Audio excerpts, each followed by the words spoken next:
Dear Papa Dudut, magandang araw po sa inyo at sa lahat ng mga nakikinig sa inyong programa ngayon. Ako po si Wineth, taga Dinalupihan, Bataan. 30 years old po ako nang mangyari ang aking kwento. Nakabukod po ako sa mga magulang ko. Ilang taon din po akong nangupahan sa isang maliit na apartment at mag-isang binubuhay ang sarili ko. Sa madaling salita ay isa po akong independent woman. Papa Dudut, 17 years old pa lamang ako ay hindi ko nakasama ang mga magulang ko. Nagbe-bed spacer lamang ako habang pinagsasabay ang pag-aaral at pagpa-part-time sa isang sikat na fast food. Nakasanayan ko nang wala akong inaasahan na kahit na ano sa pamilya ko. Dahil kahit kailan naman ay hindi ko naramdaman ang pagmamahal at suporta nila. Pero dahil sa mataas ang respeto ko sa mga magulang ko at mahal na mahal ko sila, bumibisita na lamang ako paminsan-minsan sa bahay namin. Nang makatapos ako ng pag-aaral ay umayo naman kaagad sa akin ang panahon dahil nagtrabaho ako bilang entry-level na financial statement analyst sa isang petroleum company. Dahil doon ay nagkaroon ako ng kakayahang pag-aralin yung anak ng ate ko.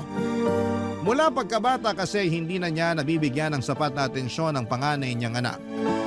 Wala rin itong kinagisnang ama. Kung ano man ang dahilan ay hindi ko na lamang babanggitin dito. Nang magkaroon ng asawa ang ate ko at nagkaanak sila ay mas lalo na niyang hindi napansin ang isa pa niyang anak. Dahil malapit sa akin ang pamangking kong yon, nangako ako sa kanya na pagtatapusin ko siya hanggang sa kolehiyo. Mula sa pag-enroll, meeting sa school, graduation at moving up, ako palagi ang nandun. Kung meron man po kasing nakakaintindi sa nararamdaman niya at sa kakulangan niya ng atensyon, syempre ako po yun. Dahil pareho kaming hindi favorite na mga magulang namin. Bukod sa hindi magandang relasyon ko sa mga magulang at panganay kong kapatid, ay may isa pa po akong problema na pinasan ng time na yon. Kakagraduate lang po kasi sa college ng bunso naming kapatid nang itinanan niya yung girlfriend niya. Wala pong nakakaalam noon na ako ang tumutulong sa kanilang dalawa. Hanggang sa may nakapagsabi sa ate ko na nagbibigay ako ng pera sa kapatid ko, Papa Dudut.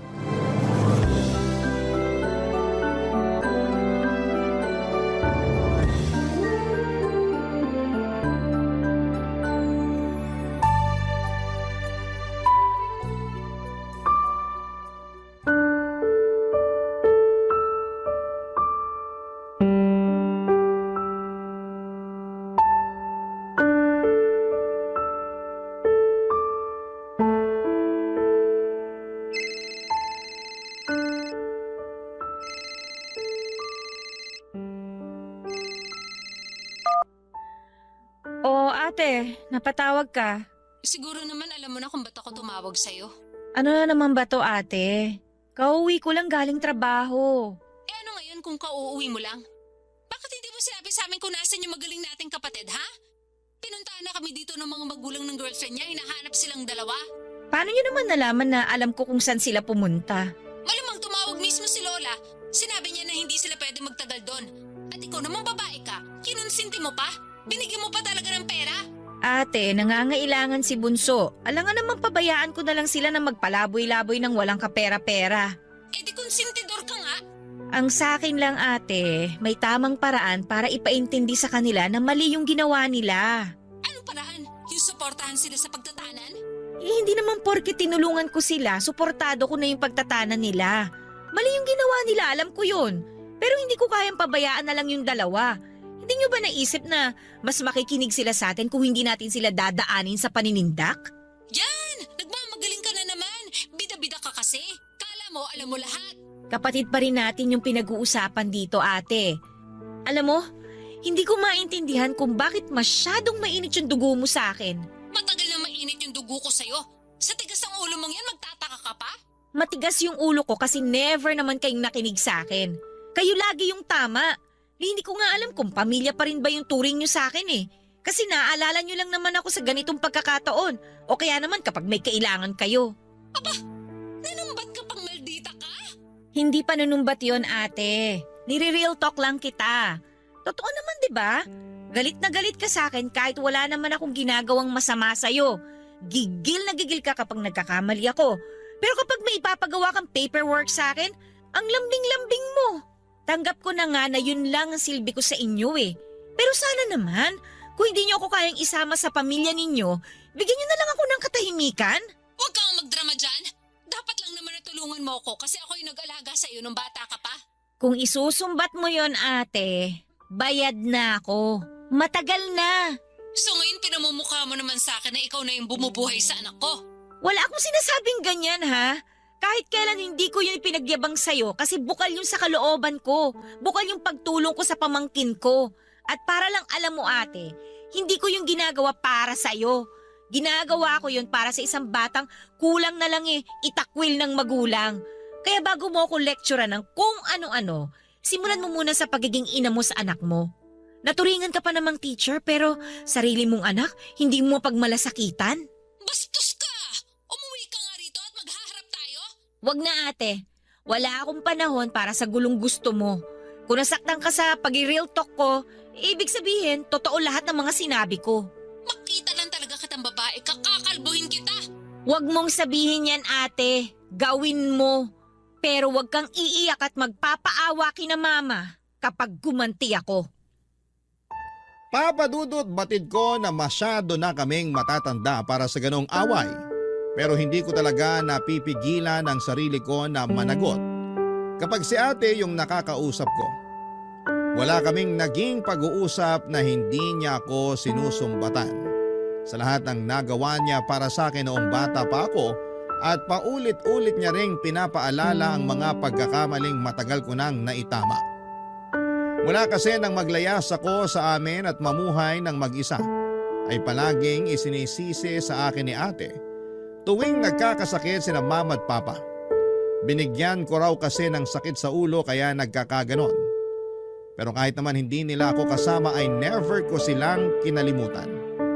Kahit na anong okasyon, nagpapakita ako sa kanila at naglalaan ng oras para makasama sila. Pero kahit na ano namang gawin ko ay hindi pa rin yon sapat para kay Ate Cora. Hindi niya kasi nagugustuhan kapag naaagawan ko siya ng atensyon mula sa mga magulang namin.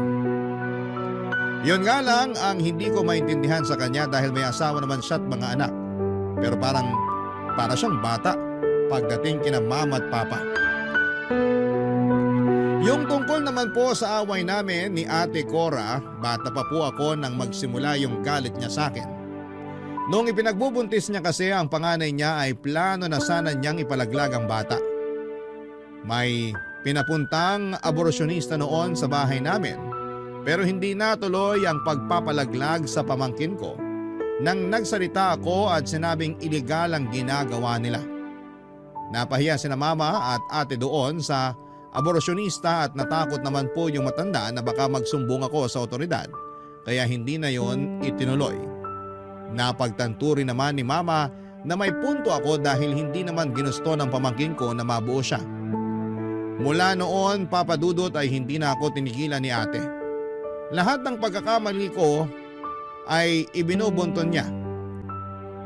Lahat ng kasiraan ko na pwede kong maging problema ay inaalam niya para magmukha akong masama.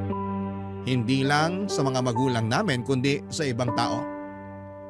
Dahil lagi akong stress sa mga bagay-bagay ay hindi ko na nabigyan ng oras ang buhay pag-ibig ko. Hindi ko na nga alam kung paano pa makipag-date sa sobrang busy ko sa pagtatrabaho. Hanggang sa may makilala ako nang minsan akong manood ng liga, papadudot.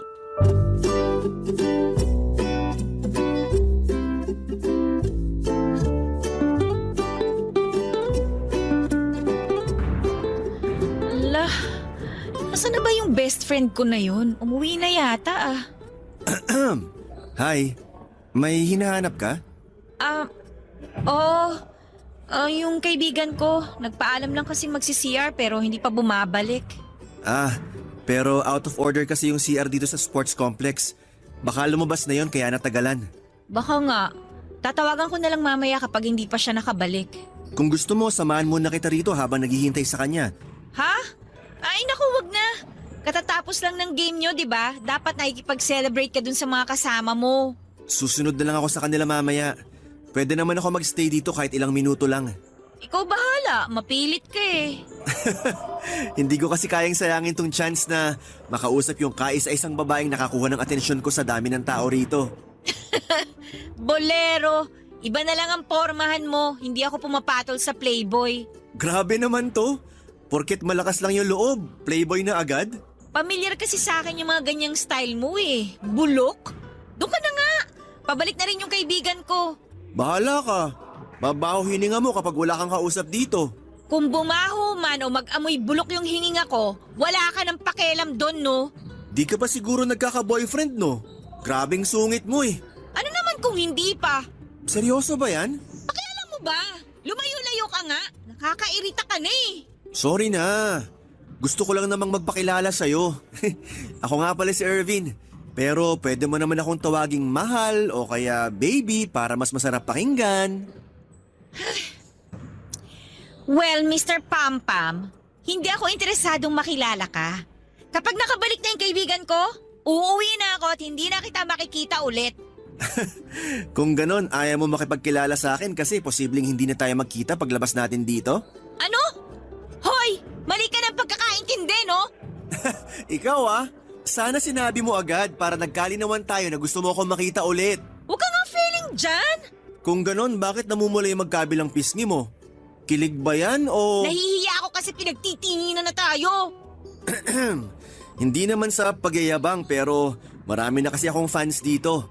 Marami nang nagkaka-crush sa akin. Kaya napapatingin talaga sila kapag dumadaan ako. At ngayong nilapitan kita, iisipin nila na espesyal ka sa akin. Special? Mukha ba akong papatol sa kagaya mo? Sa labas ko na nang hihintayin yung kaibigan ko. Hindi na ako makakatagal pa ng ilan pang minuto dyan sa kakapalan ng mukha mo. Kanina, ginudge mo ako agad bilang isang playboy. Tapos ngayon, parang nilalait mo na ako. Mapanakit ka naman masyado, Miss Pretty. Winnet ang pangalan ko, hindi Miss Bakit ko pa sinabi? Nice meeting you, Winnet. Ano nga palang pangalan mo sa Facebook? Ba't ko naman sasabihin sa'yo? Ay, kung itrato mo naman ako, parang napakasama akong tao. Hinusgahan mo na nga ako agad kanina eh. Wala naman ako masamang intensyon.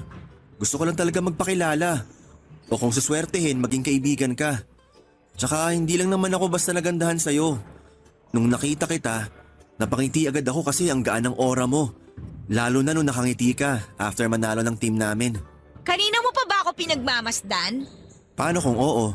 Then huwag ka mag-assume. Nakangiti lang ako kanina kasi ine-enjoy ko lang yung game. Kung ganon, salamat sa suporta. Kahit hindi mo kami kilala. Sige, balik na ako sa mga kasama ko. Teka sandali. Bakit? Sige, eto na. Type mo na lang dito yung pangalan mo sa Facebook. I-add na lang kita. Talaga? Oo, kulit mo eh. Papadudot, wala naman talaga sana akong balak na makipagkilala kay Irvin ang araw na yon. Pero noong hindi na siya nangulit at nakita ko kung paano siya nagseryoso, feeling ko ay may something na nagtulak sa akin na mas kilalanin ko pa siya. Well, hindi naman masama kasi after ko siyang i-add sa Facebook ay madalas na kaming magka-chat at magka-video call. Hanggang sa ayain na niya akong lumabas, papadudot. Doon ko nalaman na graduate pala siya ng architecture at passer na rin siya ng licensure exam. Pero hindi muna siya nagtrabaho. Gusto niya raw kasing mag-enjoy muna ng walang iniisip na stress sa buhay bago magseryoso sa career niya. Naintindihan ko naman ang punto niya dahil nakwento niya na tutok talaga siya sa pag-aaral noon. Nagtapos ba naman with Latin Honors? Nung tinanong ko siya kung saan siya kumukuha ng panggastos, nabanggit niya na galing yon sa paglalaro at mga racket na hindi na niya sinasabi kung ano. Basta ang alam ko noon ay base sa mga kwento niya, may kaya naman ang mga magulang niya, kaya siya nakapagtapos ng pag-aaral sa pribadong university. Pero nilinaw niya sa akin na hindi na siya humihingi ng pera sa mga magulang niya nang time na yon, papadudot. Aaminin ko na medyo na turn off ako sa pagiging jobless nitong si Irvin. Pero mukhang masaya naman siya sa pagbabasketball kaya binura ko na yung mga negatibong pumasok sa isipan ko. Isa pa ay hindi pa naman kami para magbigay ako ng opinyon tungkol sa magiging future niya, Papa Dudut. Ang kaso habang tumatagal, lumalalim na rin ang nararamdaman ko para kay Ervin, Papa Dudut. Barangay Love Stories. Barangay Love Stories. Papa Dudut, dahil ilang beses na kaming nag-date, mas nakilala ko pa noon si Ervin. Malambing siya at maasikaso at sobrang attentive niya tuwing magkasama kami. Kahit yung simpleng pagbubukas lamang ng tumbler, paghila ng upuan, pag-alalay sa akin tuwing tumatayo ako ay na-appreciate ko lahat ng yon. At ang pinaka nagustuhan ko sa lahat ay yung sense of humor niya. Palagi niya ako napapatawa at napapangiti kahit na minsan ay sobrang stress ako sa trabaho. Hindi nagtagal ay naging kami na rin ni Ervin, Papa Dudut. Hindi ko na inisip na wala pa siyang trabaho at wala pa siyang malinaw na plano para sa future niya. Kahit malabo pa ang lahat ay sumugal ako. Aaminin ko na nabulag ako ng pagmamahal ko sa kanya. Siguro nalunod lang din ako noon sa atensyon at pagmamalasakit na ipinaparamdam niya. Kasi yon pa lang ang unang beses na naranasan ko na may isang tao na ganon ka-concern sa akin. Isa pa sa mga nagustuhan ko sa kanya ay marunong siyang mag-set ng boundaries. Kapag oras ko nakasama ang mga kaibigan ko ay hindi siya nakikigulo at hindi nagde-demand ng oras. Ganon din kapag umuwi ako sa mga magulang ko. After 4 months ay nagulat na lamang ako noong magpaalam siya sa akin kung pwedeng magsama na kami sa apartment ko. Tinanong ko siya kung bakit, pero ang sagot niya lang ay gusto niyang mas madalas pa kaming magkasama, kaya naman pinagbigyan ko siya. Wala naman ako naging problema dahil marunong siyang maglinis, magluto, as in lahat ng hindi ko na nagagawa sa pagiging busy ko ay siya na ang sumalo. Kaya naman hindi ko na rin inisip noon na hindi na siya nagbibigay ng share sa renta at sa mga bills namin, Papa Dudut.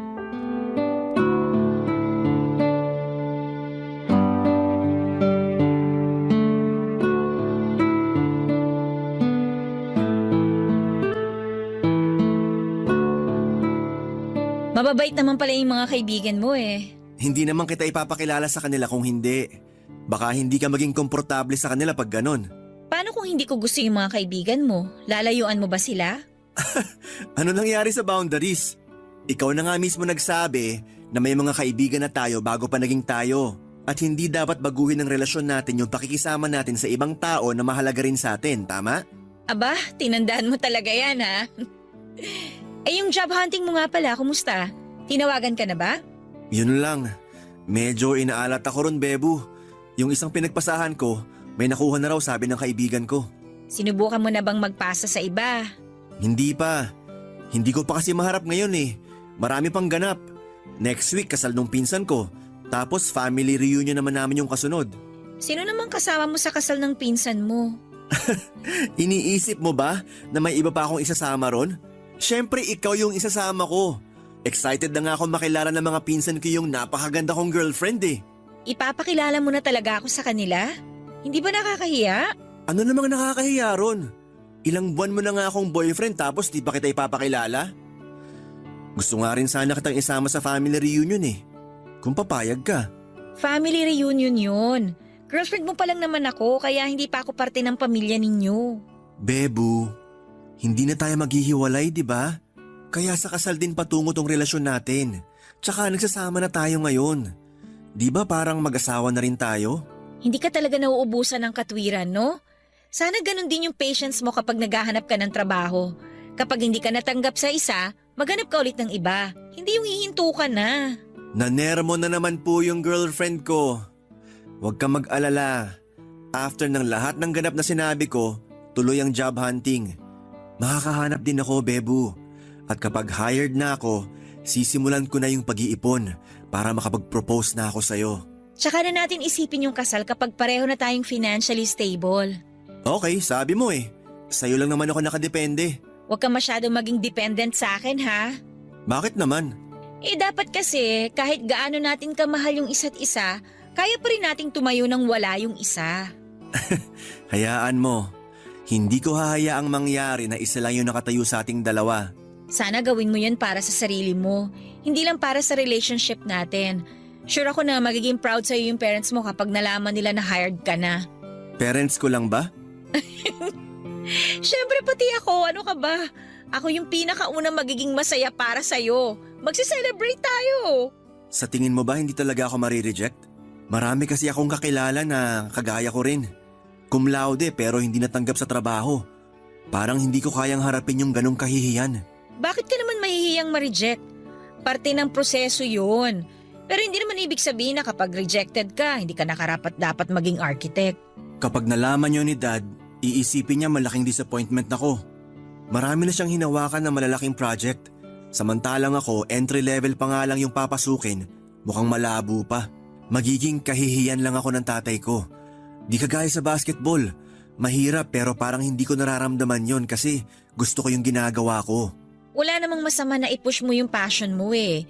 Pero hindi rin naman masama kung magiging risk taker ka sa isang bagay na pinaghirapan mo ng ilang taon. Sabihin na nating mas malaki yung chance na maging stable ka kapag pinush mo yung career mo sa architecture. Kapag okay ka na, di tsaka may push yung passion mo. Paano kung ikaw na lang yung piliin ko? Di galingan mo muna ron sa dalawa. Papadudot, ramdam ko naman na mahal ako ni Irvin. Wala akong duda doon. Loyal din siya at hindi siya kagaya ng ibang lalaki na mahilig mang chicks. Palagi niya akong ina-update tuwing may lakad siya kasama ang mga kaibigan niya. Kaya naman hindi ako noon nag-aalala sa kahit na ano. Hanggang sa dumating na nga po kami sa punto na gusto ko nang makilala ni Irvin ang mga magulang ko. Wala namang sanang kaso yon dahil matanda na rin naman ako para sa ganong mga bagay. Hindi na ako parang teenager na pagbabawalan pa na mag-boyfriend. Ang kaso, hindi ko alam kung paano siya ihaharap kina mama at papa, lalo na kay Ate Cora na masyadong mapanghusga. Baka kapag nalaman nila na wala pang trabaho ang boyfriend ko ay maliitin siya ng sobra at ayokong mangyari yon. Kaya ang nangyari ay palagi ako nagpapalusot o di kaya ay iniiba ang usapan tuwing nababanggit ni Irvin ang tungkol doon. Itinago ko muna sa pamilya ko ang pakikipagrelasyon ko kay Irvin.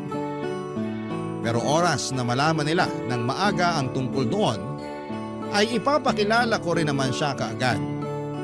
Ang problema kahit na anong pagtatago sa relasyon namin ang gawin ko, nakarating pa rin po ito sa kontrabida kong kapatid, Papa Dudut.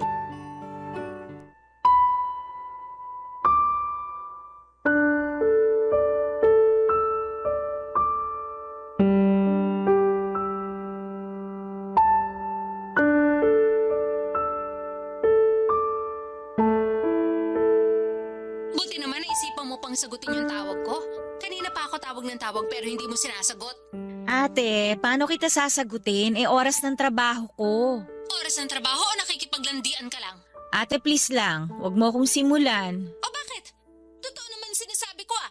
Hindi ka na nakakaisip na umuwi kasi masaya ka nang nakikipag-live-in dun sa boyfriend mong basketball player. Paano mo naman nalaman yung tungkol sa boyfriend ko? May nakapagsabi sa akin. Nakita raw kayo magkasama.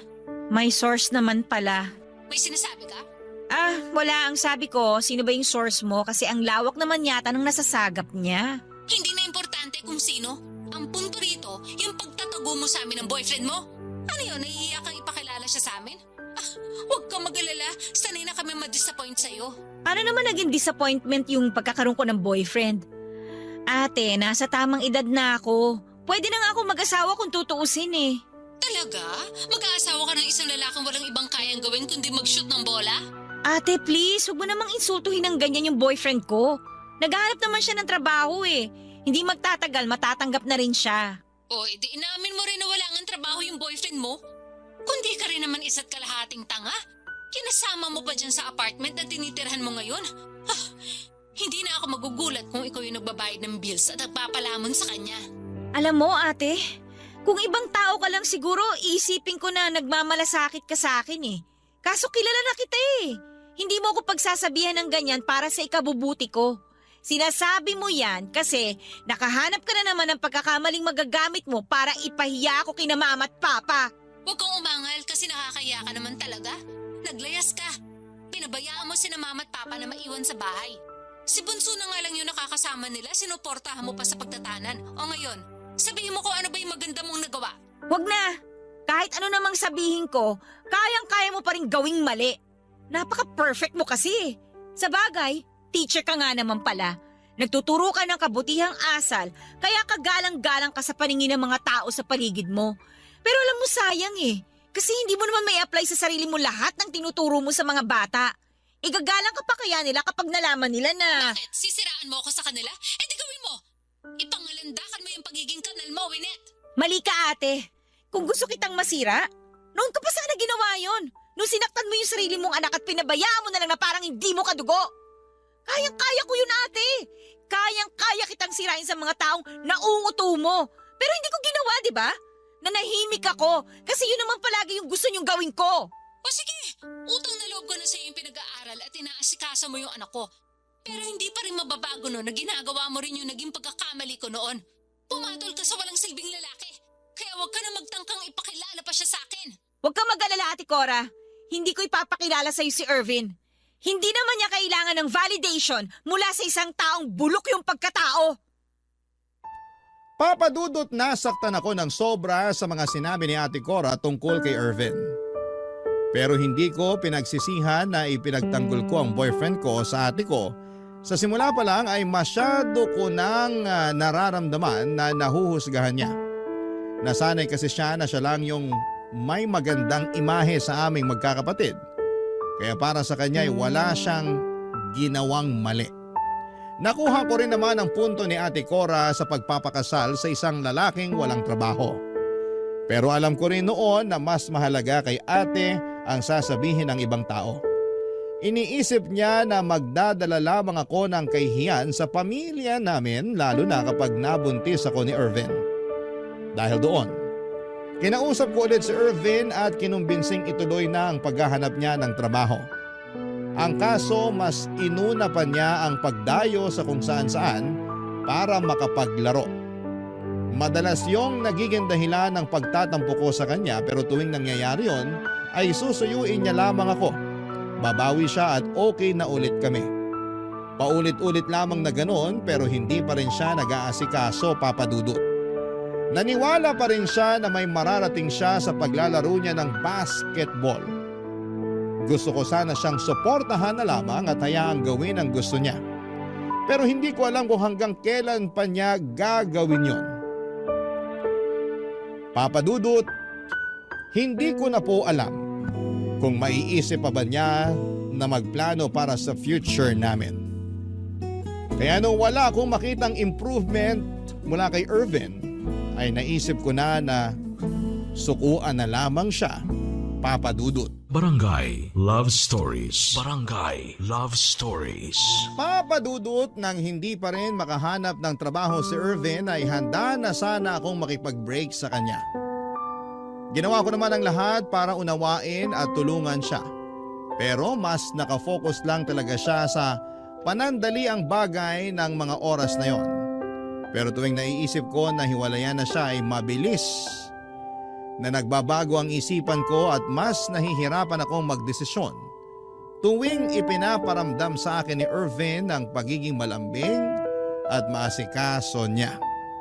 Nagdalawang isip ako kung tama ba na ituloy ko pa ang pakikipaghiwalay o bigyan pa siya ng panibagong chance. Naawa rin kasi ako sa sitwasyon niya noon. Kung papaalisin ko siya sa apartment, siguradong makikitira siya sa mga kaibigan niya. Nang muli kaming magkausap ni Ate Cora ay nalaman ko pa na nakauwi na ang bunso naming kapatid at nakabalik na rin sa pamilya yung girlfriend niya kaya medyo napanatag na po ako noon. Pero habang magkausap kami ng ate ko, naka-loudspeaker ang phone ko at nabanggit na naman niya yung tungkol kay Irvin. Tinanong niya kung naghiwalay na ba kami. Gaya po nung unay, nauwi na naman kami sa pagtatalo. Pero sa pagkakataong yon ay hindi ko na nagawang ipagtanggol pa ang boyfriend ko. Hindi ko na rin kasi alam kung paano pa ang gagawin ko. Pero ang hindi ko alam noon ay narinig pala ni Irvin ang naging pagtatalo namin ni Ate Cora.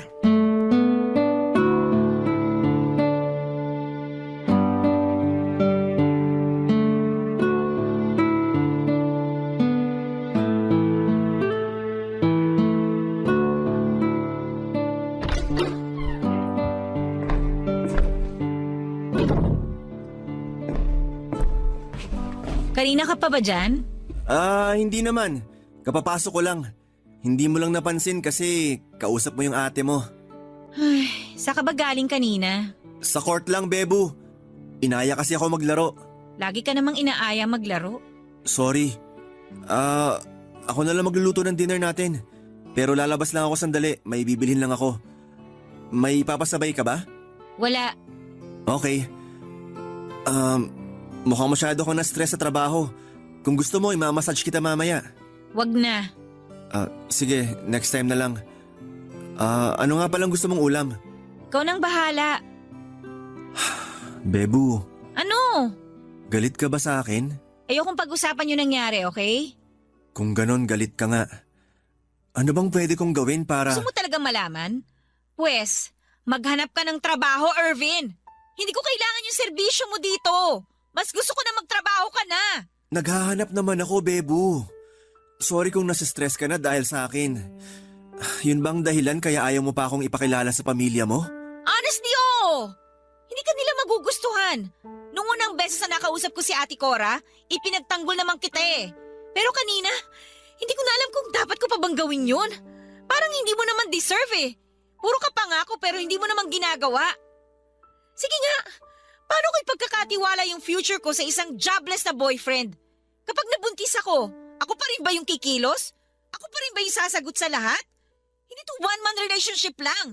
Kaya please naman, maghanap ka na ng regular na trabaho. Pasensya ka na kung nahihirapan ka ng dahil sa akin.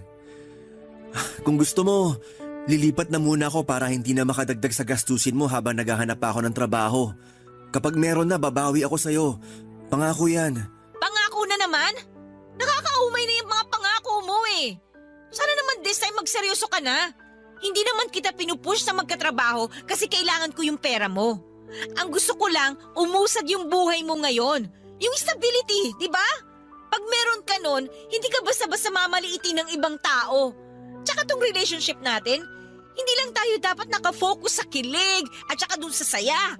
Dapat kaya rin natin backupan yung isa't isa kahit anong mangyari. Naiintindihan mo ba yon, Irvin? Naiintindihan ko. Aayusin ko na yung mga gamit ko bukas para makalipat na ako. Buti naman. Okay ka lang ba dito kahit wala ka ng kasama? Kinaya ko na mag-isa sa loob ng ilang taon. Kaya bakit hindi? Pero pwede bang ipagluto pa rin kita ngayon? Hayaan mong pagsilbihan kita kahit ngayong gabi na lang. Wala na akong ganang kumain. Sige, lalabas na lang muna ako. Magdala ka ng susi. Ilalak ko yung pinto mamaya. Dala ko naman palagi. Huwag ka na sana magpuyat para makapagpahinga ka ng maayos. Tutuloy na ako. Sige na. Bebu, O bakit na naman? mahal na mahal kita. Sana hindi ka mapagod sa akin. Kala ko ba paalis ka na? Eto na nga, aalis na. Hinintay ko lang naman na sagutin mo yung sinabi ko. Pagod na ako, Irvin. Gusto ko na magpahinga kaya kung may pupuntahan ka, umalis ka na lang. Bahala ka na kung anong oras mo gustong bumalik. Papadudot ako ang nakapagbitiw ng masasakit na salita kay Irvin noon. Pero parang mas nasaktan pa ako sa naging reaksyon niya. Hindi niya sinabayan ang init ng ulo ko at wala akong narinig na kahit na anong makakasakit sa damdamin ko. Umalis lang talaga siya ng gabing yon ng tahimik. Hindi ko na nga alam kung anong oras siya nakabalik pero paggising ko kinabukasan ay wala na ang mga gamit niya sa kwarto. Pagbukas ko ng phone ko, saka ko lang nabasa ang sunod-sunod na mga messages niya. Kahit umalis na noon sa Irvin ay itinuloy ko pa rin ang pakikipaghiwalay sa kanya, Papa Dudut. Inisip ko kasi noon na baka mas makapag-focus siya sa career niya kapag wala na kaming dalawa. Nakadepende na lamang sa kanya kung paano niya aayusin ang buhay niya. Ang kaso ay hindi siya pumayag na mag-break kami. Nagmakaawa siya na kung pwede ay mag-cool off na lamang muna kami. Pero noong nalaman ko na patuloy pa rin siya sa paglalaro ay nag-assume ako na wala pa rin siyang trabaho kaya nakipag-break na ako sa kanya. Hindi ko na siya kayang harapin noon kaya dinaan ko na lamang sa chat ang paghihiwalay namin, Papa Dudut. Ang hindi ko alam ay natanggap na pala noon sa Irvin sa isang real estate development firm at nagpasya lang siya na ipagpatuloy pa rin ang passion niya sa paglalaro. Ewan ko pero sa halip na manghinayang ay naging masaya pa ako sa pagbabagong yon sa buhay niya. Papa Dudut, 1 taon nang nakalipas nang muli kaming magkita ni Irvin. Parehong lugar at parehong dahilan din. Dahil naroon ako para manood ng finals. Sa totoo lang ay hindi ko naisip na naglalaro pa rin siya ng time na yon kaya nakampante ako. Pero nung tawagin ang pangalan niya at hanggang sa matapos ang laro ay nasa kanya na ang buong atensyon ko.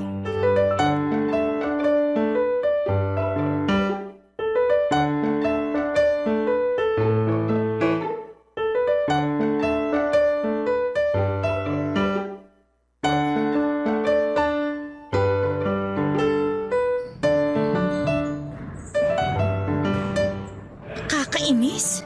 Iniwan na naman ako ng kasama ko. Bebu! Ha? Ako bang tinatawag niya? Bebu! Ako? I mean, ako ba yung tinatawag mo? Hanggang ngayon ba naman iniiwasan mo pa rin ako? Grabe! Inabot na nga ng 1 taon yung cool off natin, wala man lang kahit kumusta. Kahit nga sana isang kiss lang, bawing-bawi ka na eh. Ano bang pinagsasabi mo dyan? Nag-break na tayo, di ba? Ikaw lang yung nakipag-break, pero ako hindi. Para sa akin, nag-cool off lang tayo. Seryoso ka ba? Cool off? Ng 1 taon? Wala pa bang nakakagawa nun? Ang tibay pala natin. Hanggang ngayon pala, isip bata ka pa rin. Ako, isip bata? Aba, parang hindi yata ako papayag na sasabihan mo pa rin ako ng ganyan. Gusto mo bang patunayan ko? Tara sa unit ko. Hindi ako nakikipagbiruan sa'yo, Irvin, ha? Sungit talaga. Hindi mo ba naaalala? Ganito rin tayo nung una tayo nagkakilala. Sinungitan mo rin ako. Hanggang ngayon ba naman na girlfriend na kita? Hindi mo na ako girlfriend. Bakit? May boyfriend ka na ba? Wala. Nagpaligaw ka ba pagkatapos mo makipaghiwalay sa akin? Hindi. Buti naman. Kundi, magsiselos ako. Ang feeling mo talaga, no? Sabing hindi na nga kita boyfriend eh. Okay. Alam mo ba, nung nakita kitang pumapasok dito kanina, parang sasabog yung puso ko sa sobrang saya. Gustong-gusto nga kitang lapitan eh. Tapos sugurin ng yakap, kaso magsisimula na yung game. Ngayon ko sana gagawin pero hindi na pala pwede. Ano ba tong trip mo, Irvin? Bakit mo ba sinasabi yan? Di ba dapat matagal mo nang tanggap na wala na tayo? Mahal pa rin kita, Bebu. Kahit napakiramdam ko, hindi mo na ako kayang tanggapin. Bakit hindi ka nalang manligaw ng iba? Sa tagal nating di nagkita, imposibleng wala kang ibang dinate kahit isa. Wala talaga. Nagtiis na lang muna ako hanggat hindi ka pa pwede. At bakit mo naman naisip na magiging pwede pa ako? Hindi ko alam. Hindi talaga ako sigurado kung papansinin mo pa ako. Pero iniisip ko na lang noon na kung magkita ulit tayo at sabihin mo sa akin ng harapan na hindi mo na ako mahal, tsaka pa lang ako maghahanap ng iba. Tsaka pa lang ako mag-move on sa'yo. Pwes, hindi ka pa pwede mag-move on. Bakit? Ayaw mo na nga sa akin, di ba? Huwag kang madamot. Dami kayo nagkakagusto sa... Aray, ikaw ah! Ang sakit-sakit na nga ng puso ko. Namimisikal ka pa. Foul yan. Kasi ang yabang mo pa rin eh. Nakakainis ka.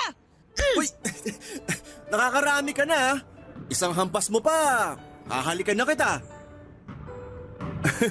Oh, bakit bigla kang tumahimik? Huwag mo sabihing tumitiklop ka na sa akin. Uuwi na ako. Bahala ka na dyan. Maghanap ka ng kausap mo. Ayoko ng kausap. Ang gusto kong hanapin, yung pakakasalan ko. Hindi ako magpapakasal sa'yo. Yabang-yabang mo kaya. Sorry na, Bebo.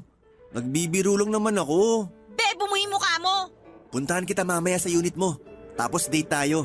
May lakad ako mamaya. Eh di bukas. Pahinga ko yon. Eh di pagluluto na lang kita. Pwede rin ako maglinis ng buong kwarto mo tsaka maglaba. Ayoko! Huwag kang ano dyan. Kapag hindi ka pumayag, sisigaw ako ngayon dito at sasabihin kong sinagot mo na ako. Ano? Sira ka ba? Ano, magdesisyon ka na, Bebo. Meron ka na lang 10 seconds. Subukan mo. 10, 9. Oo na, sige na. Pumunta ka mamaya. Sige, dapat pagdating ko, nakahubad ka na. Aray, grabe ka talaga. Hanggang ngayon alala mo pa rin mangurot. Parang bumaon yung kuko mo sa tagiliran ko. Ang sakit. Gusto mo dagdagan ko pa yan eh. Papadudot nung araw ding yon ay nagkabalikan na kami ni Irvin. Sa kulit ba naman ng lalaking yon, kahit yata 1,000 beses ko siyang tanggihan, ay hindi pa rin niya ako titigilan. Naniwala naman ako na seryoso na siya noong nag-propose na siya sa akin. Ipinakilala ko na siya sa pamilya ko pero sina mama, papa, bunsong kapatid at yung pamangking ko lang ang humarap kay Irvin. Si Ate Cora naman hanggang sa oras na yon ay bitter pa rin sa akin. Hindi raw niya suportado ang plano kong mag-asawa na kaya ayaw niya kaming harapin. Personal namang hiningi ng boyfriend ko ang blessing ng mga magulang ko para sa pagpapakasal namin. Laking pasasalamat ko na lamang po noon na kahit na hindi kami masyadong okay ng mga magulang ay pinayagan naman nila kaming magpakasal. Sa ngayon, Papadudot, ay 2 taon na kaming kasal ni Irvin at may isa na kaming anak. Sobrang saya pala sa pakiramdam na finally ay meron ka ng karamay sa lahat ng bagay. Hindi lang naman kasi gastusin ang inaalala kapag may pamilya ka na. May mga problema pa rin na walang kinalaman sa pera. Pero kahit kailan, mula nung magpakasal kami, ay hindi ko naramdaman na mag-isa lamang ako. Iba yung security na naibibigay sa akin ni Irvin at ganon din naman ako sa kanya. Kaya hindi namin pinagsisisihan na pinili namin ang isa't isa. Tungkol naman po sa pamangking ko ay kaunting panahon na lamang ay makakatapos na siya sa kolehiyo. Sa amin na rin siya nakatira para mas magabayan ko siya ng mabuti.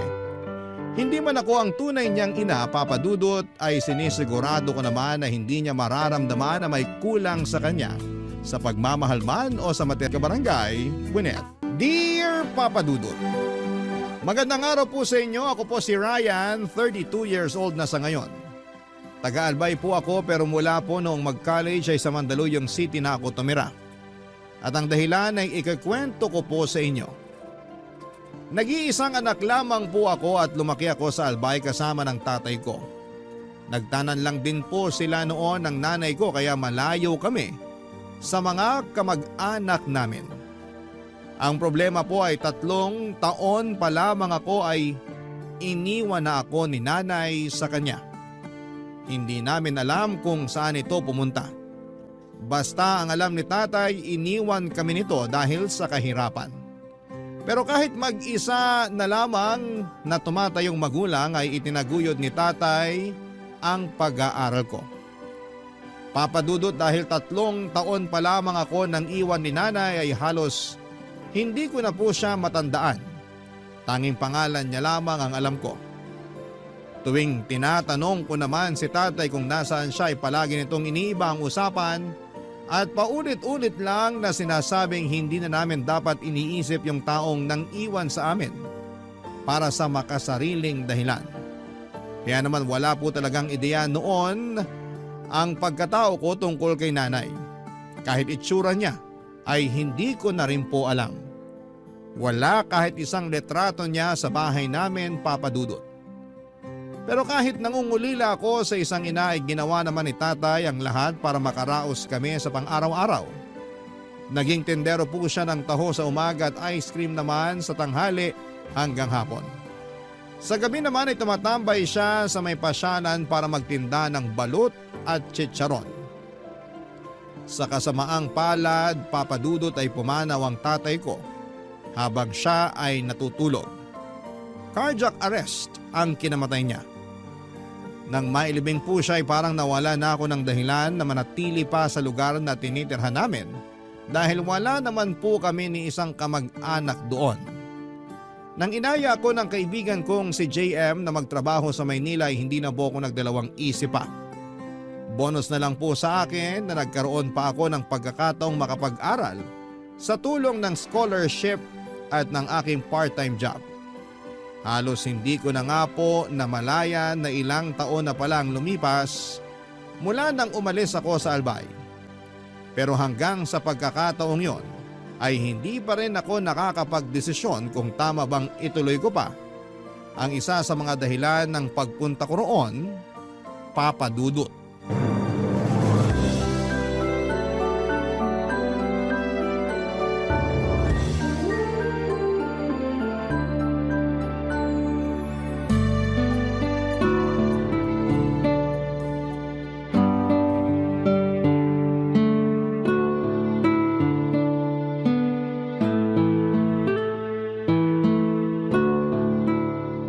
Tol, ayos ka lang?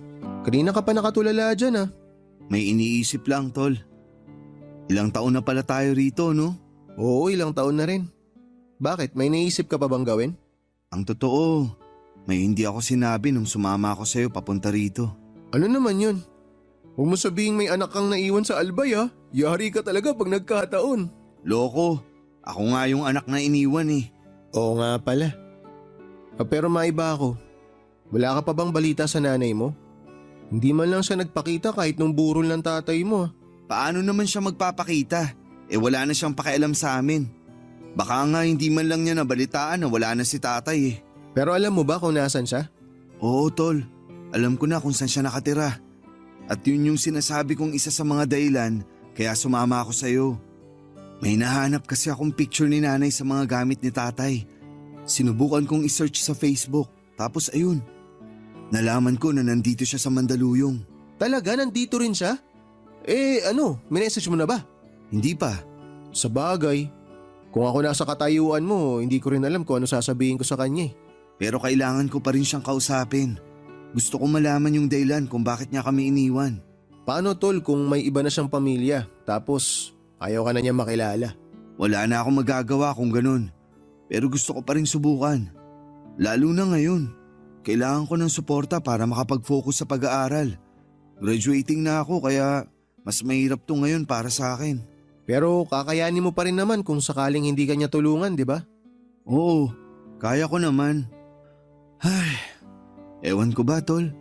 Hindi ko maintindihan kung bakit gusto ko pa rin siyang makita at makasama. Kahit malaki yung naging pagkukulang niya sa akin. Hindi kita masisisi. Siyempre wala na tatay mo. Nanay mo na lang yung natitirang magulang mo. Inad ko na nga siya sa Facebook eh. Kapag inaccept niya friend request ko, sign ko na yun para ituloy yung plano ko. Pero kapag hindi, isa lang ibig sabihin nun. Siguro naman mapapaisip siya kapag nakita niya yung pangalan ko. May punto ka naman dyan kasi pwede ka niyang kalimutan bilang anak. Pero malabong makalimutan niya na naging anak ka niya.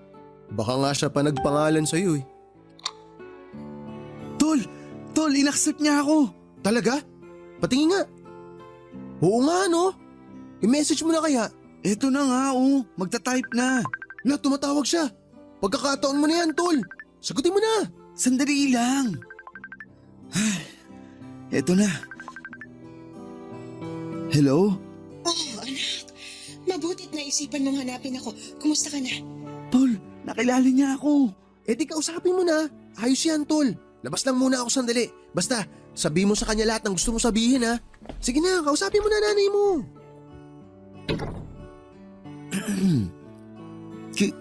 Kilala niyo po pala ako? Nakilala kita sa pangalan mo. Hindi na kasi kita mamukhaan eh. Ang laki na lang pinagbago ng itsura mo, anak. Teka, nasan ka ba ngayon?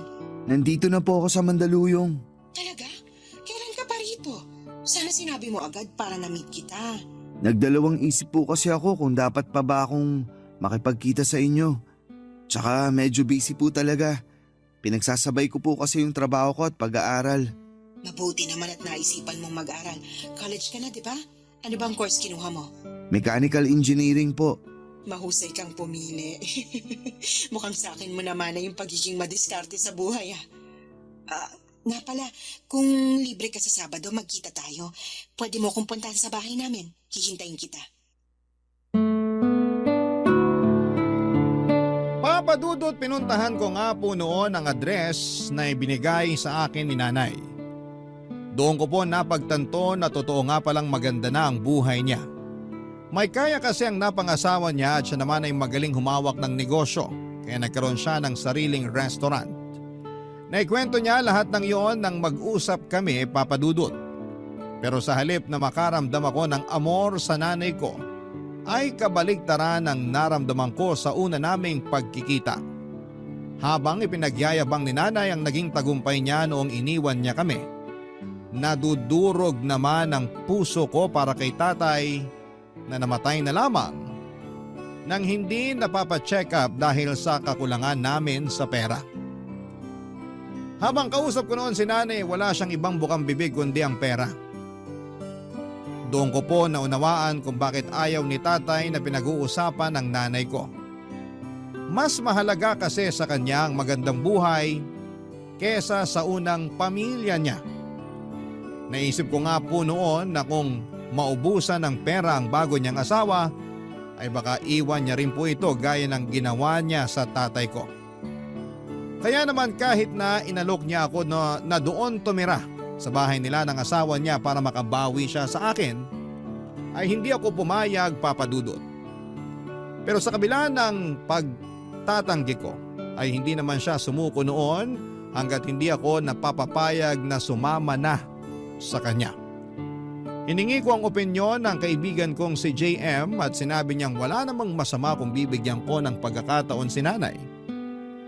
Kaya naman ang muli niya akong tanungin ay pumayag na ako na doon muna tumira sa kanila. Nakilala ko po ang asawa niya na tawagin niyo na lamang po sa pangalang Dolan. Maayos naman ang pakikitungo niya sa akin nung una. Pero may pakiramdam ako noon na parang ginagawa niya lang yon tuwing kaharap si nanay. At hindi nga po ako nagkamali dahil unang araw ko pa lamang sa bahay nila ay ganito na kaagad ang nangyari, Papadudot.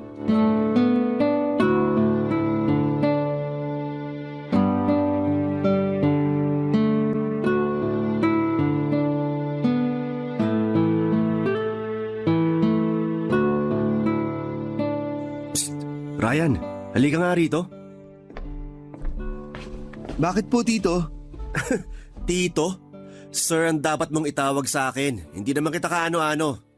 Nga pala, may papagawa ko sa'yo para naman hindi sayang yung oras mo dito sa bahay. Ano po ba yun? Linisin mo yung kotse ko. Dapat wala na akong makikita kahit konting dumi pag tinignan ko mamaya. Gagamitin ko yun bukas. Kompleto naman kami sa gamit. Oh, ingatan mo yung mga yun ha. Ayoko ng ignoranting nakakasira ng mga gamit dito. Hindi po ako ignorante, sir. Ano kasi tingin mo? Di ba't galing ka lang naman sa probinsya? Baka puro bundok at mga damo lang nakikita mo ron. Iba yung buhay rito. Marami na po ako naging trabaho. Total, hindi nyo naman po ako tinatanong, edi sasabihin ko na lang. Nagtrabaho po ako dati sa car wash, kaya hindi po ako ignorante gaya ng iniisip nyo. Aba, ayos ka pala eh. Mukhang marami kang kayang gawin. Sige, galingan mo mag-car wash. Malay mo, yun na rin maging trabaho mo habang buhay. Akala ko pa naman mabait kayo. Wala rin naman pala kayong pinagkaiba sa mga matapobreng may kaya dyan sa tabi-tabi. Nakaangat lang kayo ng konti, nang mamaliit na agad kayo ng iba. Hoy, ayusin mo yung pakikipag-usap mo sa akin ha. Baka nakakalimutan mo. Dito ka nakatira sa pamamahay ko. Pwede kitang palayasin kung gugustuhin ko. Klaro? Kung meron man pong klaro sa akin, yung may karapatan din po ako manatili dito hanggat hindi ako pinapaalis ng nanay ko. Kasal po kayo, hindi ba? Conjugal property niyo po tong bahay kasi wala naman kayong pinirmang prenuptial agreement. Kaya kung gusto niyo akong palayasin dito, siguraduhin niyo rin pong gusto yun ng nanay ko. Napakayabang mo ah. Anong akala mo? Mas magaling ka pa sa akin? Kayo po may sabi niyan, hindi ako. Sira ulo ka! Baka gusto mo makatikim Kapag ng... sinaktan niyo po ako, pwede ko rin po kayong kasuhan. Kaya bago po kayo gumawa ng kahit ano, pag-isipan niyo po muna. Sige na po, sisimulan ko na yung paglilinis ng kotse niyo. May malamig na tubig po sa loob. Magpalamig muna kayo. Buisit kang bata ka? Hindi na po ako bata, sir. 23 na po ako. Hindi ka talaga nahuubusan ng sagot ano? Isa na lang at tatamaan ka na sa akin. Tatahimik lang po ako kapag hindi ko na kailangang depensahan yung sarili ko. Hindi naman po kasi ako pumayag sa alok ng nanay ko na tumira dito para maging alipin nyo eh. Gusto niyang bumawi sa akin at hindi kayo nakakatulong sa kanya kung ganyan nyo ako itatrato. Kayo rin po, baka iwalayin kayo ni nanay kapag... Maglinis ka na ng kotse ron. Dami mo pang satsat. Ano bang nangyayari sa inyong dalawa? Kaya aga-aga ang iinit ng ulo nyo. Mas mabuti kung yung asawa nyo na lang po tatanungin nyo, Nay. Pinaglilinis pa kasi ako ng kotse niya. Maiwan ko na po kayong dalawa. Anak, sandali. Hindi mo naman kailangan gawin yan. May tagalinis kami ng kotse rito. Mas mabuti na rin po na may ginagawa ako rito para natutumbasan ko yung pagtira ko dito sa bahay nyo. Ay, pasensya na po, Nay, pero dediretsahin ko na po kayo. Ayokong dumating yung araw na susumbatan nyo ako sa mga naitulong nyo sa akin. Kaya hanggat may paraan para ibalik ko yun, gagawin ko po. Papa Dudut, hindi nagawang makapagsalita noon ng nanay ko matapos kong sabihin sa kanya ang saloobin ko sa pagtira sa bahay nila. Nakiusap naman siya na kung maaari pagpasensyahan ko na lamang muna ang asawa niya. Wala naman akong magawa dahil kailangan ko talagang makisama, Papa Dudut. Kapag may pinapagawa sa akin ang asawa ni nanay, kung wala naman akong ginagawa ay sinusunod ko yon kaagad. Pero kapag oras ng pag-aaral ko, kahit magalit pa si Tito Dolan, ay nagmamatigas pa rin ako. Doon nagsimula ang pagbabago sa pagsasama nilang mag-asawa. Madalas na silang nag-aaway at kung ano-ano na rin ang ibinibintang ni Tito Dolan sa akin. Tuwing may nawawalang gamit, ako kaagad ang tinuturo niya.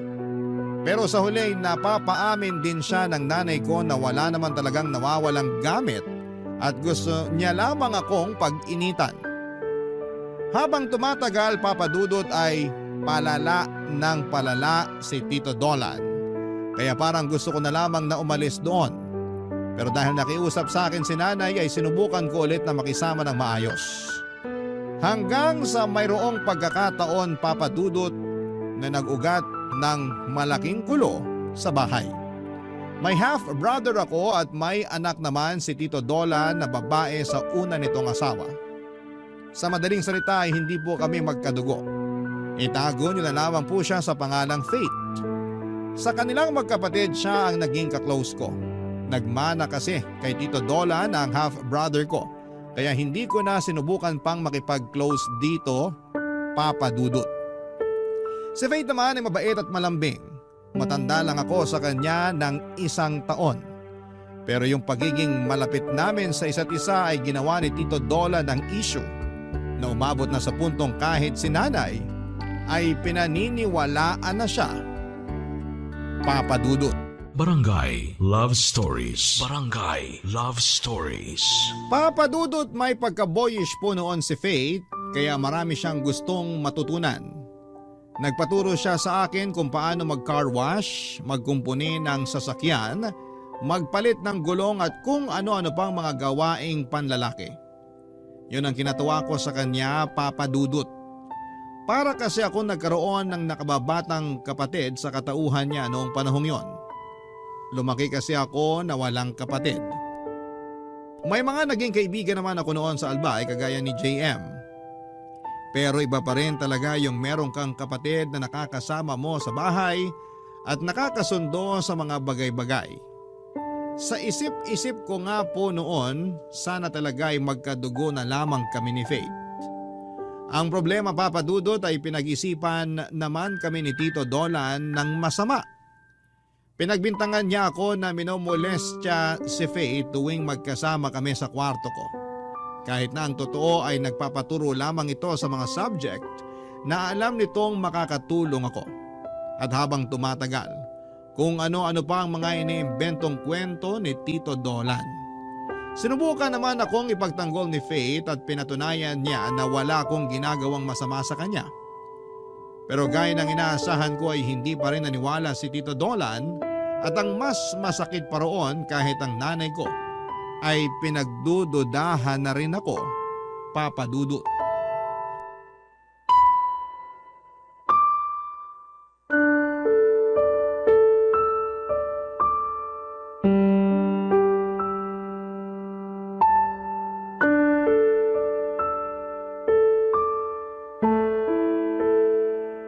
Nakakawalang ganang kumain.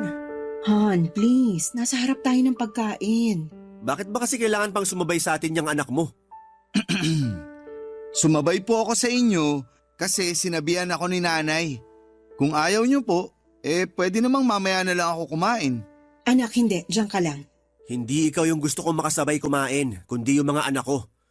Nasaan ba yung mga batang yun? Nagpaalam yung bunso natin na malilate ng uwi. Si Faith naman, nandun pa rin sa kwarto niya. Ayaw sumabay sa ating kumain. Paano sasabay? Nandito yung anak mong manyak. Dahan-dahan po kayo sa ibinibintang nyo. Wala po akong ginagawang masama sa anak nyo, sir. Walang ginagawang masama? Palagi kang naroon sa kwarto niya? May matinubang lalaki na gagawa nun sa anak ko? Hindi naman po problema yung pagpunta ko sa kwarto niya. Ang problema po yung marumi yung utak. Ryan, ano ba? Huwag mong pinagsasalitaan ng ganyan si Dolan. Nay, nagpapaturo lang si Faith sa akin. Kaya ako siya sinasamahan sa kwarto niya. Wala kaming ibang ginagawa dun. Hayaan niyo po, sa susunod, sa labas na kami para kitang-kita nyo. At kung hindi pa kayo mapalagay, maglagay kayo ng CCTV para meron kayong ebidensya. Yan kasi ang hirap sa mga kagaya mong naghihikahos sa buhay. Masyadong mapagsamantala. Mawalang galang na po Pero kahit lumaki ako sa hirap, marunong akong rumespeto ng tao. At alam ko po kung ano yung tama at mali. Kung mapagsamantala po ako, matagal ko na sanang hinanap si nanay para humingi ng pera. Ikaw, Nay, baka nakakalimutan nyo na po na kaya lang naman ako nandito kasi pinilit nyo akong dito na tumira. Kung ipinagmamalaki mo yung boarding house nyo, di bumalik ka na ron. Huwag mo nang ipagsiksikan yung sarili mo rito. Baka kapag hindi na ako nakapagtimpi sa'yo sa kulungan yung bagsak mo. Sa anong kaso po? May ebidensya po ba kayo kung sakali? Kayang-kaya kong gumawa ng ebidensya kung gugustuhin ko. Di lumabas din yung sakit yung mga mapepera. Akala nyo kaya nyo nang gawin lahat dahil sa perang meron kayo. Marami nga pong mabibili yung pera nyo. Pero yung respeto at dignidad, wala po yun sa listahan nyo. Anak, tama na. Nababastos mo na si Dolan. Ako po, Nay, hindi po ba ako nabastos sa mga binibintang niya sa akin? Sa pagtrato pa nga lang niya sa akin, mas matindi pa sa nabastos yung naranasan ko Insulto na po yun sa pagkatao ko. Tapos sasabihin nyo, tama na? Kayo po yung tama na. Aalis na po ako rito. Saan ka naman pupunta? Babalik ka dun sa malas squatter na tinitirhan nyo? Yung malas squatter na tirahang sinasabi nyo, mas malinis pa kaysa sa pagkatao nyo. Pasensya na po pero hindi ko na kayo kayang tagalan dito. Bagay nga kayo. Parehong-pareho kayo ng ugali. At hindi na rin ako magtataka kung bakit hindi na naghabol pa sa inyo si tatay. Kasi siya may dignidad. Kayo nabulag na ng pera. Pabayaan mo siya, Emilia. Hayaan mong patunayan niya yung kayabangan niya. Hindi naman nagtatagumpay yung mga taong ganyan mag-isip. Mas bagay po sa inyo yung sinasabi nyo. Kasi kahit mapuno pa ng pera tong bahay nyo, hindi pa rin kayo matatawag na successful. Para lang po yun sa mga taong may mabubuting puso.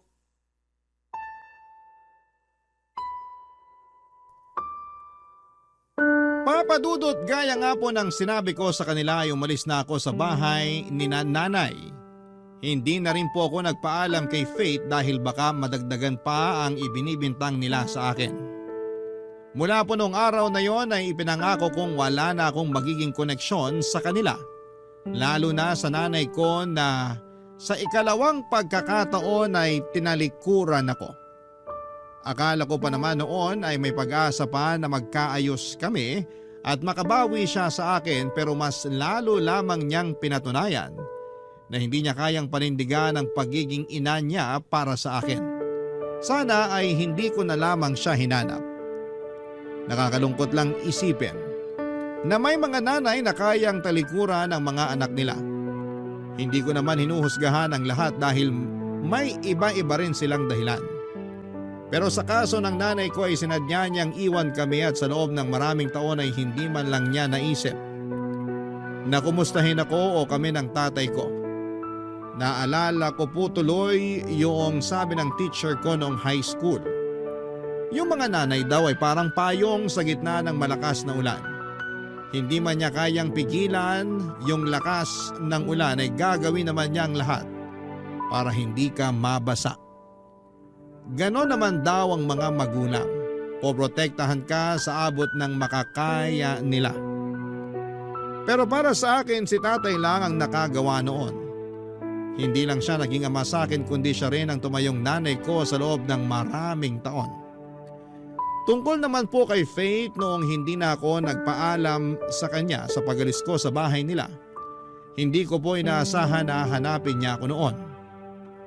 Nagulat na lamang po ako noong dumating siya sa boarding house na tinutuluyan namin ni JM. Nakipagkumustahan lang naman siya at tinanong kung bakit ako umalis. Nalulungkot daw siya na wala na siyang kuya sa bahay nila. Ipinaliwanag ko naman sa kanya ang sitwasyon at naintindihan naman niya yon. Papa Dudut.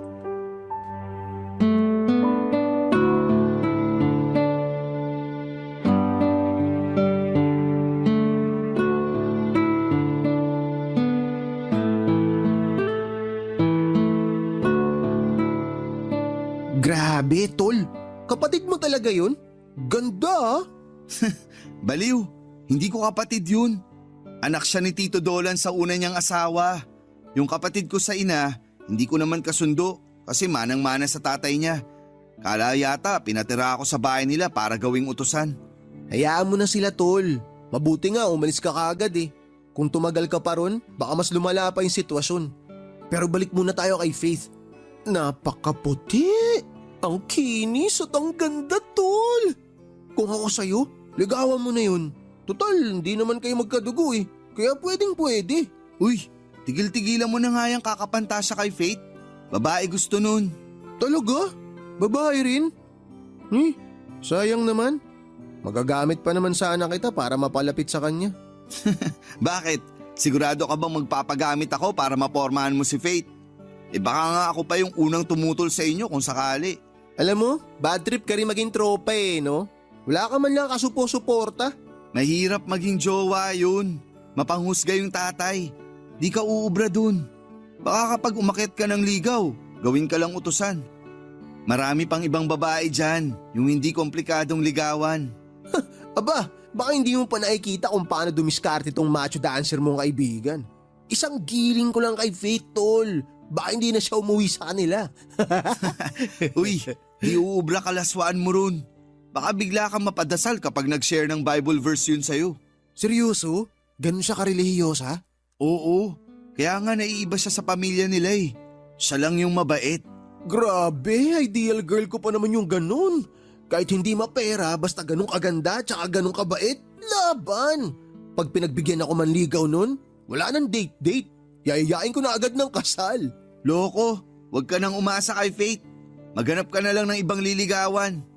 Eh yung nanay mo, kumusta naman kayo? Kala ko itatanong mo kung pwede yung nanay ko eh. Mas lalong hindi pwede yun. Saka hindi ko pa rin siya kinakausap. Nag-chat siya sa akin. Tumatawag din nung nakaraan pero hindi ko na pinapansin. Alam ko naman na ipapamukha niya lang sa akin na mali ako ng desisyon na umalis sa bahay nila.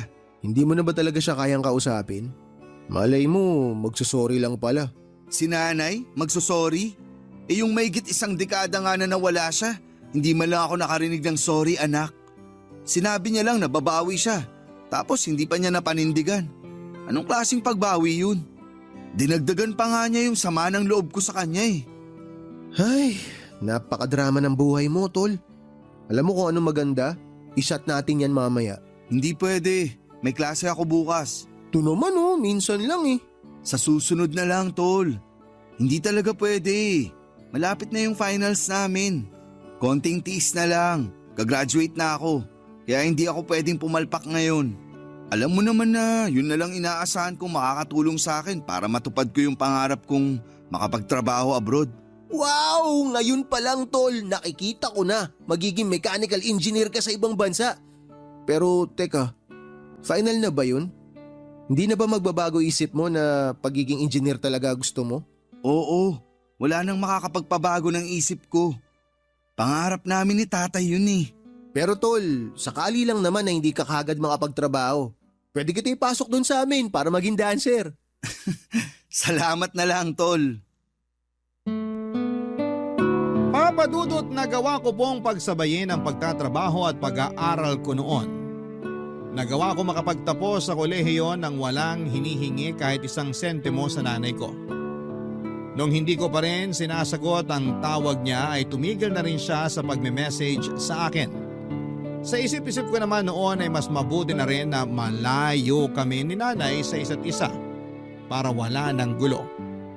Gaya ng inaasahan ko ay hindi sumipot sa graduation ko si nanay. Sa bagay, hindi ko rin naman siya in-invite. Hindi ko rin naman sigurado kung alam niya na gagraduate na ako pero hindi na rin talaga ako umasa pa. Sigurado naman ako noon na hindi siya mag-aaksaya ng panahon para alamin kung ano ang mga nangyayari sa akin.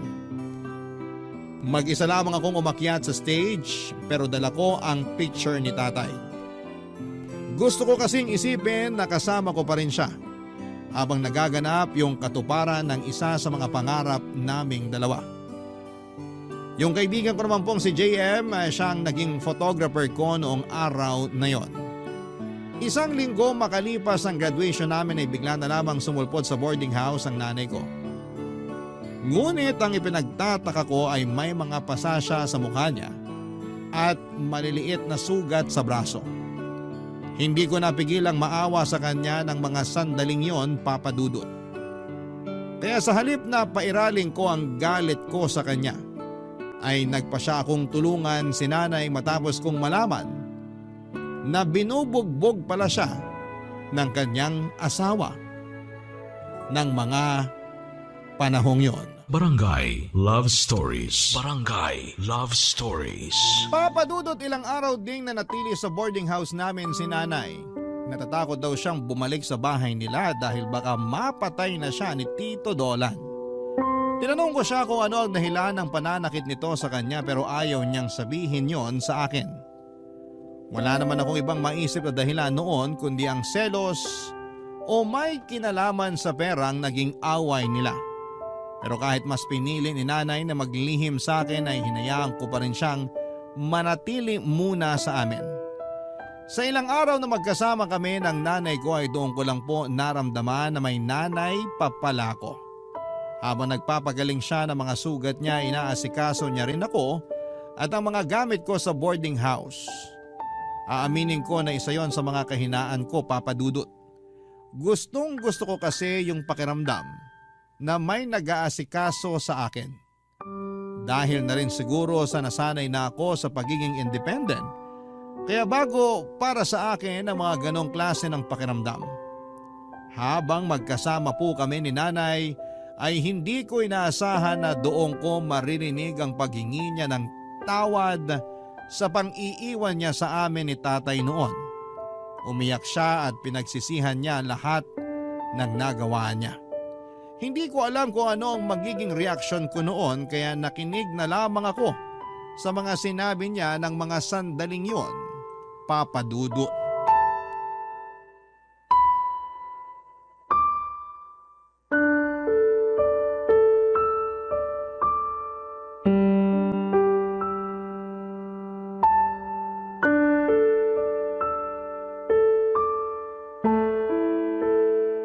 Nay, ilang araw na po kayo rito. Wala na po ba talaga kayong balak na bumalik dun sa asawa nyo? Wala na. Hindi na ako makikipagbalikan sa kanya. Paano naman po yung anak nyo sa kanya? Huwag yung sabing gagawin nyo rin sa kanya yung ginawa nyo sa akin. Hindi ko na alam kung anong gagawin ko, anak. Nay naman para namang hindi na kayo natuto niyan. Natatakot ako kay Dolan. Baka mas malala pa yung gawin niya sa akin kapag nag-away kami ulit. Bakit hindi nyo na lang po siya idemanda para hindi na maulit yung pananakit niya sa inyo? Hindi pwede, nak. Kawawa naman yung kapatid mo kapag nakulong yung tatay nila. Kaya ayos lang sa'yo nasaktan ka ng asawa mo? Nay naman, baka hindi lang isang beses nangyari yan sa inyo. Hindi mo ako maiintindihan kahit sabihin ko sa iyo ang dahilan. Paano ko nga po kayo maiintindihan kung ayaw nyo namang sabihin? Nay, kung pera lang naman po yung dahilan, di ba may naipon na po kayo? Saka may sarili naman po kayong negosyo. Paano po yun kung magtatago ka lang dito? May namamahala naman doon kaya makakapag-operate sila kahit wala ako. Pero Nay, hindi po magpapatuloy yung buhay niyo kung magtatagulan kayo kay Tito Dolan. Kailangan niyo po siyang harapin. Nandyan na yata yung kaibigan mo, anak. Ha? Hindi naman siya kumakatok pag umuwi. May sarili siyang susi nitong kwarto. Eh sino yon? Titingnan ko po. Baka landlady namin. O sige.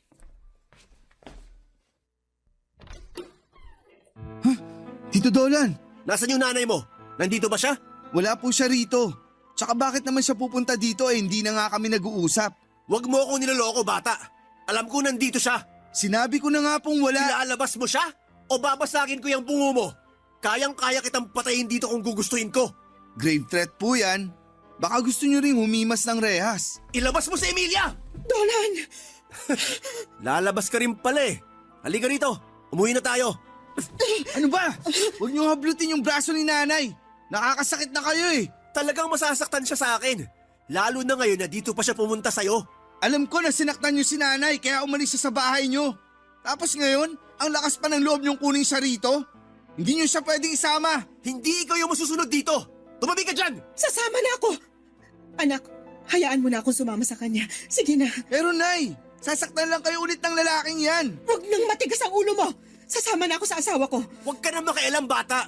Kami mag-asawa yung mag-uusap. Kaya kung ayaw mo masaktan, huwag mo nang pigilan yung nanay mo. Huwag kang umasa na magbabago pa yung isip niya nang dahil sa'yo. Hindi ka kasing importante gaya ng iniisip mo. Makinig ka na lang sa Tito Dolan mo. Huwag mo na akong pigilan. Mag-uusap din naman kaming dalawa eh. Yan kasi hirap sa inyo na eh. Kahit alam nyo ng mali, gagawin nyo pa rin. Alam mo ikaw, may atraso ka pa sa akin eh. Akala mo ba hindi ko malalaman na pinapunta mo rito si Faith? Talagang hindi ka makatiis, ano? Anak, anong sinasabi ng Tito Dolan mo? Si Faith yung kusang pumunta rito. Hindi ko nga alam kung paano niya nalaman yung address nitong boarding house. Pero kung iniisip nyo na may ginawa akong masama sa kanya, nagkakamali kayo. Kaya wag nyo nang gamitin sa akin yung anak nyo para magmukha na naman ako masama. Papa Dudut, hindi na nakipagtalo sa akin si Tito Dolan. Hindi na rin ako nakialam sa kanila gaya ng gusto nilang mangyari. Sino ba naman ako para pakinggan ang nanay ko? Ilang beses na niyang pinatunayan na mas mahalaga sa kanya yung bago niyang pamilya. Lalo na yung asawa niyang napaka-matapobre. Ang ipinagtataka ko lang po noon kahit na may pera naman si nanay, mas pinili niyang manatili sa boarding house namin. Pero matapos ang eksenang nangyari noong sunduin siya ni Tito Dolan, parang nakalimutan na niya yung naging bonding naming dalawa at kung gaano ko kagusto na makasama siya. Bago sila umalis noon ay ipinamukha sa akin ni Tito Dolan na walang mangyayari sa buhay ni nanay kung hindi dahil sa pera nito. Kaya naisip ko na kaya hindi magawang kumalas ni nanay sa lalaking yon ay dahil sa utang na loob at takot na bawiin ang lahat ng ibinigay nito sa kanya. Kahit paano naman ay naiintindihan ko ang nanay ko, Papa Dudut. Pero malaking pagkakamali ang desisyon niyang makipagbalikan pa sa asawa niyang kayang-kaya siyang saktan at manipulahin. Mula nang bumalik si nanay kay Tito Dolan ay nawala na kami ulit ng komunikasyon. Pero si Faith madalas siyang nagkukwento ng mga nangyayari sa bahay nila. Sa kanya ko nalaman na ako pala ang dahilan ng pananakit ni Tito Dolan sa nanay ko. Nang malaman daw kasi ni Tito na pumunta sa boarding house si Faith, susugurin sana ako nito para saktan at ipakulong. Pero nagaway sila ni nanay. Doon ko po nalaman na ipinagtanggol pala ako ng nanay ko. Dahil sa nalaman ko mula kay Faith ay sinubukan kong kontakin si nanay para makapag-usap kami. Naglakas loob po akong pumunta sa bahay nila at ganito po ang nangyari.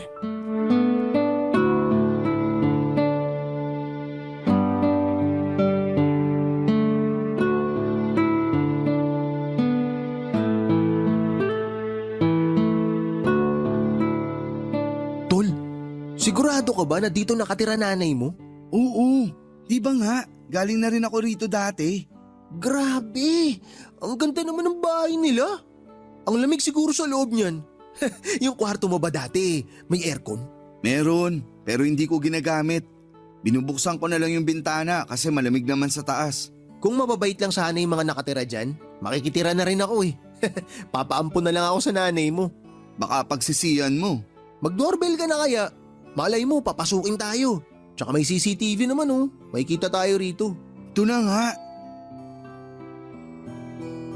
Ulitin mo na 10 beses yung pagdo-doorbell. Baka may lumabas din dyan. Baka day off nung kasambahay nila kaya walang taga-bukas. Brian, anong ginagawa mo rito? Nay, tawag na po ako ng tawag sa inyo pero hindi naman po kayo sumasagot. Nag-aalala na po ako. Hindi ba't sinabi ko na sa'yo na hayaan mo na ako? Huwag mo nang pakialaman yung buhay ko, naiintindihan mo? Tintindihin mo yung sa'yo kasi wala ka pang nararating. Bakit po ba hindi nyo maiwan-iwan yung asawa nyo? Kaya nyo naman palaguin yung negosyo nyo nang kayo lang mag-isa. Hindi nyo kailangan magtiis sa pambubugbog ng siraulo nyong asawa at maging sunod-sunuran sa kanya. Huwag mong tinatawag ng ganyan si Dolan. Malaki yung naitulong niya sa akin mula nung iniwan ko yung tatay mo. Kaya ayos lang sa inyo na magbayad kayo ng utang na loob hanggang sa mamatay kayo? Ganun ba? Hindi naman sana mangyayari sa akin yun kung hindi ka lang dumating sa buhay ko. Sinira mo yung magandang pagsasama namin eh. Talaga po ba, Nay? Kayo po yung nagpapasok sa akin sa buhay nyo. At kahit ilang beses nyo pa akong iwan at ipagtabuyan, hindi nyo na mabubura yung katotohanan ng anak nyo ako. Oo, anak kita. Pero ayos ka naman nang wala ako, hindi ba? Kaya umalis ka na. Kalimutan mo na lang na may nanay ka pa kasi hindi kita gustong maging anak. Mas lalong hindi ko po ginusto na maging nanay kayo. Kung may pagkakataon lang sana ako mamili, kahit paulit-ulit, hindi kita pipiliing maging nanay ko. Eh di umalis ka na. Hindi na kita anak kaya wag ka na ulit pupunta rito kundi ipapadampot na kita sa pulis. Tol, halika na. Umalis na tayo rito. Oo, aalis na tayo. At hindi na ako tatapak sa lugar na to. Masunog sana mga kaluluwa nilang mga mata pobre. Ay, grabe ang intense nun ah. Parang kailan lang ang sweet-sweet pa ng nanay mo. Ipinagluluto ka pa nga eh. Tapos ngayon, ibang-iba na siya.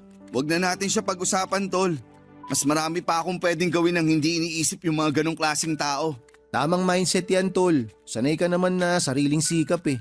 Doblehin mo lang yun.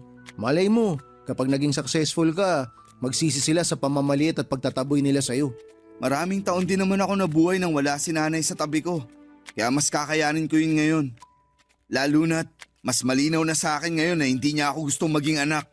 Pero Tol, paano kaya kung sinabi niya lang yun para mailayo ka sa gulo? Tapos, mahal ka pala talaga ng nanay mo. Imposible.